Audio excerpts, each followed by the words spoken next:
This is TWiT.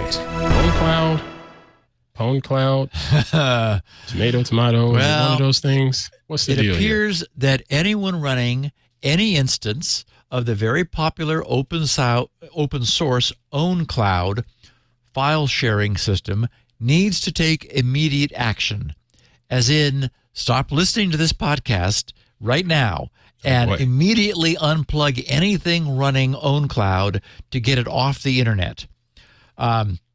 Unfortunately, due to today's ultra-swift nature of the exploitation of any publicly announced new vulnerabilities, in this case, it's a remotely exploitable CVSS 10 out of 10, which is difficult to get. It may already be too late, but even if so, at least closing the unlocked front door and working to clean up any damage still needs to be done. Okay, so here's the story. Gray Noise reported the following in their coverage of CVE 2023-49103. Yesterday, they wrote under the title, ownCloud Critical Vulnerability Quickly Exploited in the Wild. They said on November 21st, 2023, so that's exactly 1 week ago today, ownCloud publicly disclosed a critical vulnerability with a CVSS severity of 10 out of 10.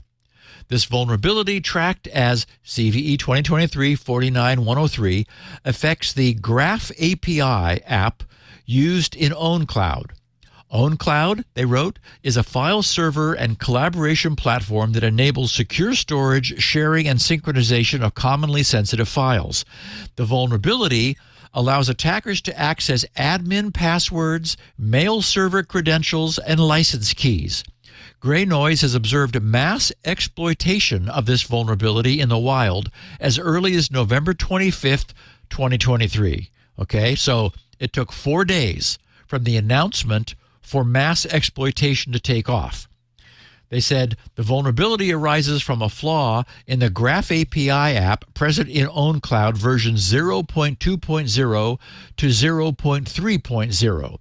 This app utilizes a third-party library that will reveal sensitive PHP environment configurations, including passwords and keys. Disabling the app does not entirely resolve the issue, and even non-containerized ownCloud instances remain at risk. Docker containers before February 2023 are not affected. Mitigation information listed in the vendor's disclosure includes manual efforts such as deleting a directory and changing any secrets that may have been accessed. In addition to this vulnerability 49103, ownCloud has also disclosed other critical vulnerabilities, including an authentication bypass flaw 49105 and a critical flaw related to the OAuth 2 app, that's 49104. Organizations using ownCloud should address these vulnerabilities immediately. Okay, so that's bad. For ownCloud users, we have a potential 4-alarm fire situation. There are 3 newly disclosed CVEs with ratings of the difficult to obtain 10.0, a highly critical 9.8, and a still very bad 9.0. That 49103 CVE with a CVSS of 10.0 allows for disclosure of sensitive credentials and configuration in both containerized and non-containerized deployments.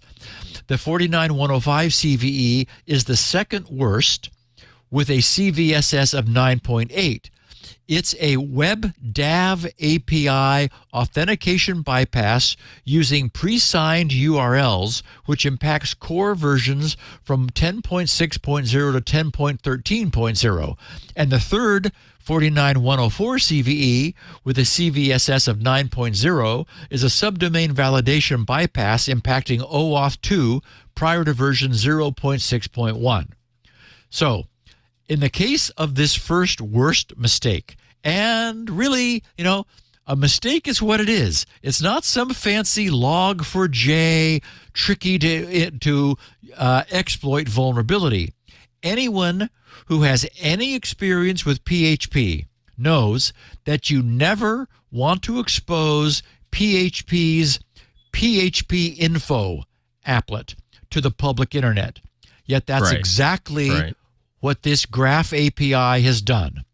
Located down the path, ownCloud/apps/Graph API/vendor/Microsoft-Graph/tests is a get PHP info PHP file, and it can be accessed remotely to disgorge all of the system's internal sensitive data, including all the environment variables of the web server, and in containerized deployments, this includes the ownCloud admin password, mail server credentials, and license keys. ownCloud themselves recommends deleting that file and administratively disabling the very dangerous PHP info function. This can be done by simply adding PHP info to the disable_functions list in the system's PHP ini file. And sadly, that list is empty by default, meaning PHP ships with PHP info enabled. Not on my PHP instances, but by default. After doing this, however, do not make the mistake of not also immediately rotating all of the system's credentials, the admin password, the mail server and database credentials, as well as object store S3 access keys if the ownCloud instance was hosted by an S3 cloud provider. Again, multiple, I think it was 12 independent, probably malicious, we don't know, maybe they were some security firms, but there were 12 unique IPs identified scanning the internet looking for instances of ownCloud. So in this instance, you have to presume your instance was infected by something if it was exposed to the internet, since essentially they all were. The second problem makes it possible, that is, that the other CVE at 9.8, to access, modify, or delete any file without any authentication if only the username of the target is known, and if they have no signing key configured on their account, which is the default behavior, that is, not to have one. That's also obviously quite a potentially serious vulnerability, to be able to access, modify, or delete any file without any authentication, knowing only the username of the target. And the third 9.0 flaw relates to a case of improper access control that allows an attacker to pass a specially crafted redirect URL, which bypasses the validation code and thus allows the attacker to redirect callbacks to a TLD controlled by the attacker, a top-level domain controlled by the attacker. Anyway, bottom line, everyone using ownCloud should update to the latest builds and make sure that everything else is still okay. As I did say, 12 unique IPs were found to be scanning the internet looking for instances of ownCloud and were carrying through with exploits. So update, change all of your sensitive credentials. It's a must-do, unfortunately. Come join us on This Week in Enterprise Tech. Expert co-host and I talk about the enterprise world, and we're joined by industry professionals and trailblazers like CEOs, CIOs, CTOs, CISOs, every acronym role, plus IT pros and marketeers. And we talk about technology, software plus services, security, you name it, everything under the sun. You know what? I learn something each and every week, and I bet you will too. So definitely join us. And of course, check out the TWiT.tv website and click on This Week in Enterprise Tech. Subscribe today.